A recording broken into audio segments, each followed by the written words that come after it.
নমস্কার বন্ধুরা, পূর্ণিমা রান্নাঘরে তোমাদের স্বাগত। এখনকার দিনে প্রায় হারিয়ে যাওয়া 7 রকম পাতা নিয়ে একটা অসাধারণ রেসিপি নিয়ে চলে আসলাম। তো রেসিপিটা তোমরা লাস্ট পর্যন্ত দেখতে থাকো, আশা করি তোমাদের ভালো লাগবে। এখানে 7 থেকে 8 রকম পাতার একটা রেসিপি বানাবো। প্রথমে আমি এখান থেকে নিচ্ছি পুঁই শাক পাতা, আর একদম বাগানের শাক, টাটকা টাটকা। প্রথমে নিলাম পুঁই শাক পাতা, তারপরে এটা হচ্ছে সাদা নোটে শাক, নোটে শাকের পাতা। এবারে তুলব লাল নোটে শাক। এছাড়াও আমাদের গ্রাম বাংলার আশেপাশে বিভিন্ন রকমের শাক পাতা পাওয়া যায়, যেগুলো অনেকে খেতে জানে না। এটা হচ্ছে তেলাকচু পাতা, আর খেতে জানে না, বা খেতে জানলেও কিভাবে রান্না করবে সেটা কিন্তু জানে না। আর এই সব রকম 7 থেকে 8 রকমের পাতা দিয়ে একটা রেসিপি বানাও, অসাধারণ স্বাদের। আর এখন এই সব শাক সম্পূর্ণ বিনা সারের।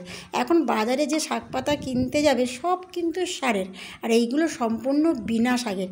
তো এই শাকের একটা রেসিপি এটা হচ্ছে হেলাঞ্চে শাক। অনেকে দেশের দিকে আবার বলে যে দুধে হিঞ্চে শাক, তবে আমরা বলি এটা হেলাঞ্চে শাক।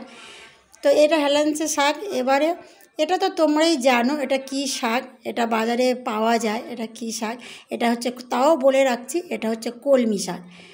তো এখানে করকম শাক হলো বন্ধুরা, তোমরাই নিজেরাই গুনো করকম শাক তুলছি। এবারে চলো যাব, এটা হচ্ছে কি শাক এটা তোমরা নিশ্চয়ই জানো, তাও বলছি কচু শাক। কচু শাকে যে মাঝখানের যে পাতাগুলো, এগুলোও কিন্তু খাওয়া যায়। এগুলো কি, কচু শাকের পাতা ডাঁটা সবই খাওয়া যায়। এবারে এখানে তুলছি লাউ শাক। তোমরা লাউ শাক, কুমড়ো শাক, বিভিন্ন রকমের শাক পাতা দিয়ে একটা রেসিপি বানাবো। এখানে তুললাম লাউ শাক। তো লাউ শাক তোলা হয়ে গেছে। এবারে কি তুলব, এবারে তুলছি, এটা কী শাক বলুন তো বন্ধুরা, এইটা হচ্ছে সজনে শাক। সজনে শাক, অনেকে আবার বলে ঘুম শাক। তো এই শাকগুলো তোলা হয়ে গেছে, একদম টাটকা টাটকা শাক, সবুজ। এই দেখো শাকগুলো তুললাম, তুলে এবারে বেশ ভালো করে কেটে নেব বলতে আমি বেশি কুচো করিনি, একটু বড় বড় করেছি, মানে একটু বড় বড় কেটেছি, বেশি কুচো। অনেকে শাক একদম কুচো করে, তো আমি একটু বড় সাইজের বেশ ভালো করে ধুয়ে নিয়েছি। আর এইটা কিন্তু বানাবো বড়ি দিয়ে, মানে বড়ি। প্রথমে তেল গরম হয়ে গেছে, এবারে বড়িগুলো দিলাম। বড়িগুলো দিয়ে বেশ লাল লাল করে ভেজে নেব। এটা মুসুরির ডাল, আর তোমরা যে কোনো ডালের বড়ি দিতেই পারো ভেজে। তো এখানে বেশ লাল লাল করে ভেজে নেব, নিয়ে তারপরে এটাকে গুঁড়ো করব। এবার ওই তেলের মধ্যে একটু কালো জিরে, 2-3টে শুকনো লঙ্কা, আর কিছুটা রসুন, কিন্তু রসুনটা কিন্তু দিতে হবে। এখানে আমি পেঁয়াজ দিলাম না, তোমরা পারলে দিতে পারো, নাও দিতে পারো, কিন্তু রসুনটা হচ্ছে দিতেই হবে। রসুনের একটা আলাদা গন্ধ বা আলাদা স্বাদ। বেশ ভালো করে নাড়াচাড়া করে নিয়ে এবার এই সব রকম শাক দিয়ে বেশ 3 থেকে 4 মিনিটের ধিমে আঁচে বেশ নাড়াচাড়া করে